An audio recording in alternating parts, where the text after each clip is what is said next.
We are today studying the laws of Kaddish. Says the Halacha, "Ba'amirat Kaddish u'baruchu ve'haftara yesh segula nifla'a le'atzil et ha'horim midin geinom u'la'alotam mihayil l'hayil mimadriga lemadriga b'gan Eden v'chein limud haTorah u'tzedakah le'ilu nishmat haniftar al-yedei habanim yesh b'hem to'elet ruhanit gedola le'horim d'kayim alan bara mezakeh haba." Now, peace is this: Ba'amirat Kaddish, when a person says Kaddish and he says Baruchu et Hashem ha'mevorach and he reads Aliyoy Maftir on Shabbat, Yesh segula nifla'a, it's a great segula, it's a great deal. Yeah, lehatzil et hahorim midin geinam, zashitit, to protect the parents from going and suffering in the worlds above. Ulha'alota mihayil l'hayil mimadriga lemadriga b'gan Eden. And the Kaddish has a power not only to save them from suffering, but also to elevate them from level to level in Gan Eden. V'chein limud haTorah, also learning Torah. It's not enough to say Kaddish, you have to come to Torah classes. Utzedakah, to give charity. Le'ilui nishmat haniftar, and you say it's le'ilui neshama al yedei habanim. When this is done through the sons specifically, yesh b'hem to'elet ruhanit gedola lahorim. There is a tremendous benefit to the parents when they have a child who walks in the appropriate ways. The kaimalan bara mezakeh haba, we hold in the Gemara Sanhedrin that a child could give zechut, could give merits to the father.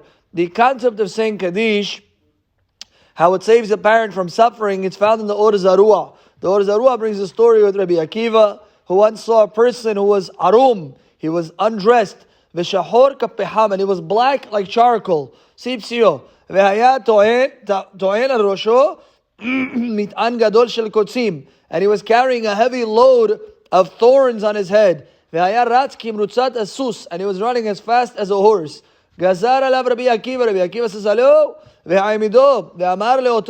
says, stop, I command you. And the man stops. Why are you doing such tedious and difficult labor? If you're a servant and this is how they're treating you, I'm going to go and I'm going to make sure that he releases you and relinquishes you. And if you're a poor person, I'll make you rich. He says, no, please don't stop me. Don't hold me back. Maybe those who are in charge of me are going to become upset. He says, what's the story? He says, he says, really, I'm already a person, he says, who passed away. And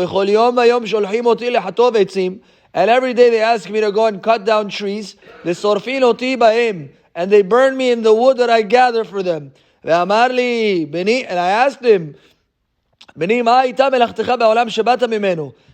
you do when you were still alive? He says, I was a tax collector. I was very mechubad. I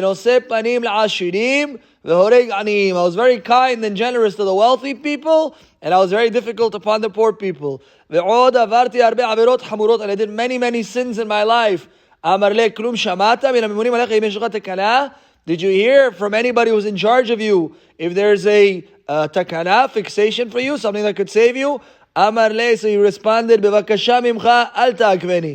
hold me back. Maybe those who are in charge of me, the ones who are in charge of all the bad things, maybe they're going to become upset at me. He says, I don't have anything to save me. But I did hear one thing from them. I heard one thing from them that really cannot be. He says, if I had a child who would get up in public and he would say, Baruchu et Hashem ha'mevorach, and the kahal would answer after him, Baruch Hashem ha'mevorach le'olam va'ed, or he would say Kaddish, and they would answer, Yehei Shemei Rabba mevarach, right away, miyad, they would take me, they would untie me, and they would relinquish me from all the problems. Ve'oto ha'ish lo iniach ben ba'olam, and that man didn't leave any children in the world. At that time, Rabbi Akiva said, I'm going to go and see, I'm going to look to see if he left a child in the world to teach him Torah. And what happened? We have to make a long story very short. He went, he found him, and he brought him to Torah. He made him a Yireh Shamayim. He taught him little by little. He brought him to the synagogue. And what did he do? He taught him, say Kaddish. And the child said the Kaddish. And the child said, Baruch Hashem HaMevorach. And he would come to Torah classes, and he elevated his father from the terrible suffering that he was going through. So we see here, Rabotai, that the power of Kaddish is very strong, and it's something that we have to take very seriously. We explain that you honor your father and mother when they're alive, but you also honor them after their passing. When they're alive, you make them a cup of tea. when they pass away, you can say the Kaddish on their behalf. That is the appropriate way to honor one's parents, to make sure that 3 times a day the child's in the Bet Knesset, to make sure to fulfill this concept of the Kaddish the appropriate way, and thereby to elevate the neshama of the parents. Baruch Adonai Le'olam. Amen. Amen.